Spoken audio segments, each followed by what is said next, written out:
না শোনা না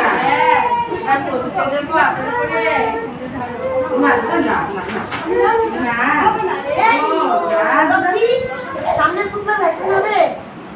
সামনের টুকরা কত তারিখ?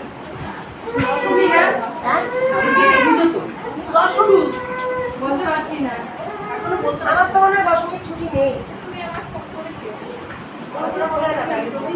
ভ্যাকসিন হবে কি না জানি না, কিন্তু আমাদের ছুটি ক্যান্সেল হয়ে গেছে। আমাদের ছুটি ক্যান্সেল হয়ে গেছে। হ্যাঁ দুদিন হচ্ছে ভ্যাকসিন হবে কি না?